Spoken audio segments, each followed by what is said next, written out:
अगर आपके भी मन में अक्सर बुरे विचार आते हैं, गंदे और अश्लील विचार चलते रहते हैं, तो आपको ये बौद्ध कहानी जरूर सुननी चाहिए। एक गांव में एक जवान लड़का रहता था। वह बहुत परेशान था क्योंकि उसका मन उन्हीं चीज़ों के बारे में सोचता रहता जिसके बारे में वो नहीं सोचना चाहता था। वह अपनी छोटी छोटी क्षणिक खुशियों के लिए अपने दिन का ज़्यादातर समय बर्बाद कर देता और फिर बाद में इसके लिए पश्चाताप करता, लेकिन वो ना चाहते हुए भी अगले दिन फिर उन्हीं आदतों को दोहराता। वह अपने माता पिता का अकेला लड़का था। माता पिता धीरे धीरे बूढ़े हो रहे थे और वो जवान, लेकिन वो कुछ भी ऐसा नहीं कर पा रहा था जिससे उसके माता पिता को उस पर गर्व हो। वह जानता तो था कि वह अपने समय और जिंदगी के साथ गलत कर रहा है, लेकिन वो बहुत कोशिश करने के बाद भी खुद को बदल नहीं पा रहा था। वह अपनी समस्याओं के बारे में दूसरे बड़े लोगों को बताता और लोग उसे तरह तरह के सुझाव देते, लेकिन फिर भी कुछ भी बदलाव नहीं आ रहा था। अब तो उस लड़के को भी ऐसा लगने लगा था कि उसका बाकी का जीवन ऐसे ही मानसिक बोझ और बुरी आदतों के साथ बीतने वाला है। इसीलिए अब वह बहुत ही उदास और परेशान रहने लगा था। एक दिन ऐसे ही वह अपने विचारों में खोया हुआ अपने गांव के तालाब के किनारे बैठा हुआ था। तभी पीछे से उसका एक मित्र भागता हुआ आया और बड़े उत्साह से उसके कंधे पर हाथ रखकर बोला, मित्र, मुझे तुम्हारी सभी समस्याओं का समाधान मिल गया है। अपने मित्र के मुंह से यह बात सुनकर वह लड़का बहुत खुश हो जाता है और पूछता है, क्या समाधान मिला मेरी समस्याओं का? लड़के के मित्र ने कहा, ध्यान। ध्यान तुम्हारी सभी समस्याओं का समाधान है। लड़के ने कहा, यह ध्यान क्या होता है? मित्र ने कहा, कल हमारे गांव में एक बौद्ध भिक्षु भिक्षाटन के लिए आए थे। गांव के सभी लोग उन बौद्ध भिक्षु से अपनी अपनी समस्याओं का समाधान पूछ रहे थे, तो मैंने सोचा कि मैं भी तुम्हारी समस्या का समाधान पूछ ही लेता हूँ। तो मैंने उन बौद्ध भिक्षु से अपने मन को काबू में करने का तरीका पूछा। मेरा प्रश्न सुनकर उन बौद्ध भिक्षु ने ज्यादा तो कुछ नहीं कहा, बस इतना ही कहा कि ध्यान जीवन की सभी समस्याओं का समाधान है। मैंने सोचा कि तुम्हें ध्यान के बारे में पता होगा, इसीलिए मैंने उन बौद्ध भिक्षु से ध्यान के विषय में ज्यादा कुछ नहीं पूछा। अपने मित्र की बात सुनकर उस लड़के ने कहा, मुझे उन बौद्ध भिक्षु से मिलना है। वह लड़का और उसका मित्र बौद्ध भिक्षु को ढूंढने निकल पड़ते हैं। बहुत पूछताछ और खोज मशक्कत के बाद उन्हें वो बौद्ध भिक्षु बगल के एक गांव में एक पेड़ के नीचे ध्यान करते हुए मिलते हैं। वे दोनों उस बौद्ध भिक्षु के पास जाकर बैठ जाते हैं और उनकी आंखें खुलने का इंतजार करते हैं।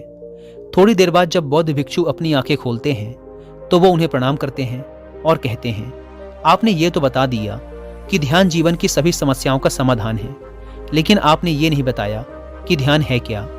बौद्ध भिक्षु ने कहा, ध्यान क्या है इसको मैं शब्दों में समझा पाऊं इतनी मुझमें सामर्थ्य नहीं, लेकिन अब क्योंकि तुम लोगों ने प्रश्न किया है तो मुझे कुछ ना कुछ तो बताना ही पड़ेगा। तो सुनो, ध्यान का मतलब है ना कोई प्रश्न, ना कोई उत्तर, ना कोई विचार और ना ही कोई भावना। यह एक ऐसी स्थिति है जो हमारी वास्तविकता से हमारा परिचय करवाती है। इस स्थिति में पहुंचकर व्यक्ति के अंदर कोई भी प्रश्न, कोई भी उलझन शेष नहीं रह जाती, क्योंकि उसके सामने सब कुछ स्पष्ट हो जाता है। उसे इस जीवन की व्यर्थता का पूर्णतः आभास हो जाता है। लड़के ने पूछा, लेकिन ध्यान की ऐसी स्थिति को कैसे प्राप्त किया जा सकता है? बौद्ध भिक्षु ने कहा, ध्यान करना बहुत आसान है। क्या तुम्हें बैठना आता है? लड़के ने कहा, हाँ, मैं बैठ सकता हूँ। बौद्ध भिक्षु ने कहा, कितनी देर तक बैठ सकते हो? लड़के ने कहा, ऐसे तो कभी आजमाया नहीं, लेकिन जितनी देर तक चाहूँ उतनी देर तक बैठ सकता हूँ। बौद्ध भिक्षु ने कहा, रोज 1 घंटा आंख बंद करके सीधा बैठना है। लड़के ने पूछा, कब और कहाँ बैठना है? बौद्ध भिक्षु ने कहा, कभी भी और कहीं भी, बस जगह शांत और एकांत होनी चाहिए। लड़के ने फिर प्रश्न किया, मेरे मन के ये गंदे विचार और मेरी बुरी आदतें कितने दिन में छूट जाएंगी? बौद्ध भिक्षु ने कहा, सिर्फ 1 दिन में, अगर तुम 24 घंटे आंख बंद करके बैठ सको तो। बौद्ध भिक्षु से आज्ञा ले वह लड़का अपने घर आ जाता है और ध्यान करने बैठ जाता है। जैसे वह अपनी आंखें बंद करके बैठता है, उसके मन में तरह तरह के विचार उठने शुरू हो जाते हैं। जैसे, क्या ध्यान करने से सचमुच कुछ फायदा होगा? मैं अपनी बुरी आदतों को छोड़ भी पाऊंगा या नहीं? आखिर सभी लोग मेरी इज्जत कब करेंगे? मैं तो उससे प्रेम करता हूँ, लेकिन वो मुझसे प्रेम क्यों नहीं करती? मैं ऐसा क्या करूँ कि मैं बहुत सा धन कमाऊँ और अपने गांव का सबसे अमीर व्यक्ति बन जाऊँ? इसी तरह के और भी विचार उसके मन में लगातार उठने लगे। फिर उसे ध्यान आया कि भिक्षु ने कहा था, ध्यान की अवस्था में कोई विचार, कोई भावनाएं नहीं होती। अब वह अपने विचारों को रोकने का प्रयास करने लगा, लेकिन क्या बहती नदी के पानी को कभी कोई रोक पाया है? वह लड़का भी अपने विचारों को नहीं रोक पाता और आंखें खोलकर बैठ जाता है और सोचता है, अब तक के जीवन में बहुत से काम किए, लेकिन इतना मुश्किल काम कभी न किया था। और वो बौद्ध भिक्षु बोल रहे थे कि ध्यान करना बहुत ही आसान है।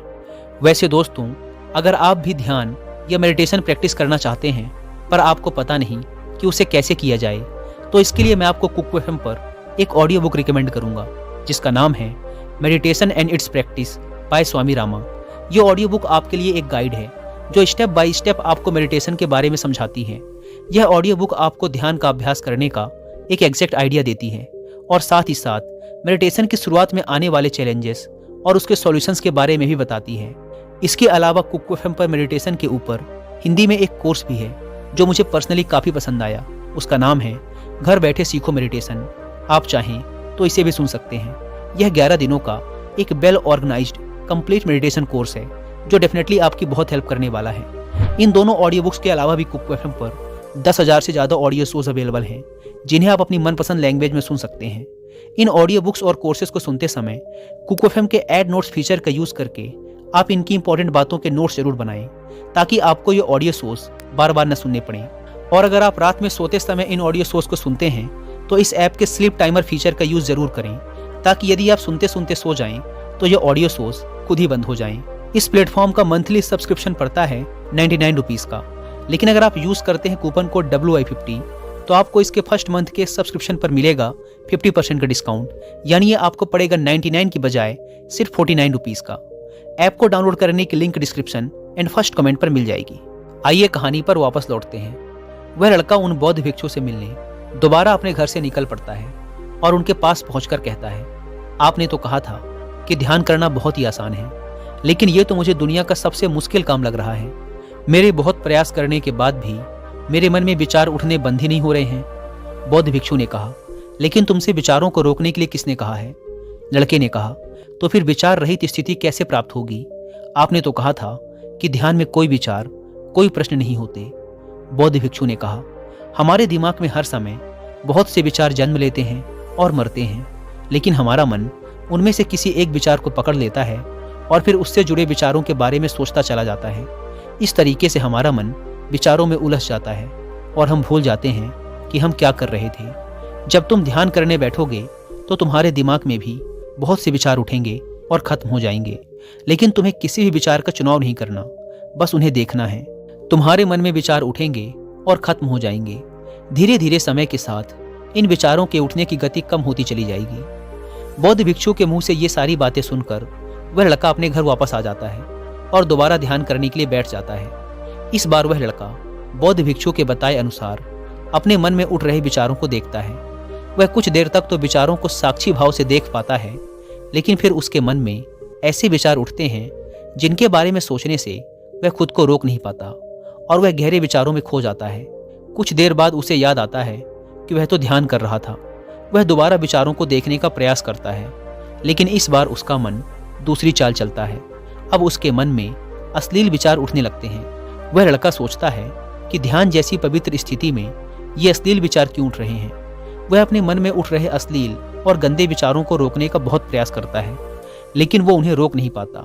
उसके मन में लगातार बस ऐसे ही विचार उठ रहे थे। बहुत देर तक प्रयास करने के बाद जब वह लड़का परेशान हो जाता है तो वह ध्यान से उठकर सीधा उन बौद्ध भिक्षु के पास पहुंचता है और कहता है, मैं जब भी अपनी आंखें बंद करके ध्यान करने के लिए बैठता हूँ तो मेरे मन में सिर्फ अश्लील और गंदे विचार ही आते हैं। बौद्ध भिक्षु ने कहा, कोई भी विचार अच्छा या बुरा नहीं होता, इसीलिए किसी भी विचार को बुरा समझकर उसे जबरदस्ती दबाने का प्रयास मत करो, क्योंकि हमारे द्वारा विचारों का विरोध ही उन्हें और भी शक्तिशाली बनाता है। इसीलिए किसी भी विचार का दमन करने का प्रयास मत करो, क्योंकि इस मन की प्रकृति ही ऐसी है कि हम इसे जिस चीज के बारे में सोचने से रोकते हैं यह उसी चीज के बारे में सबसे ज्यादा सोचता है। इसीलिए तुम्हारा विचारों को रोकने का प्रयास व्यर्थ है, और जिन विचारों को तुम गंदे व अश्लील विचार कह रहे हो वो विचार भी तुम्हारे जीवन का एक हिस्सा है। इंसानी जीवन को आगे बढ़ाने के लिए इन विचारों का उठना भी जरूरी है। एक बात हमेशा याद रखना कि जीवन में हम जिस भी चीज को अस्वीकार करते हैं हमारा मन उसी चीज में सबसे ज्यादा रस देने लगता है। इसीलिए जीवन की किसी भी सच्चाई को नजरअंदाज करने का प्रयास मत करो। हर चीज को स्वीकारो, तभी तुम उससे मुक्त हो पाओगे। लेकिन इसका मतलब यह नहीं कि तुम हर समय काम वासना के विचारों में ही डूबे रहो। तुम्हें यह समझना होगा कि काम वासना हमारे जीवन का एक छोटा सा हिस्सा मात्र है, पूरा जीवन नहीं। तो जीवन के इस पहलू को भी स्वीकारो और आगे बढ़ो, क्योंकि इस जीवन में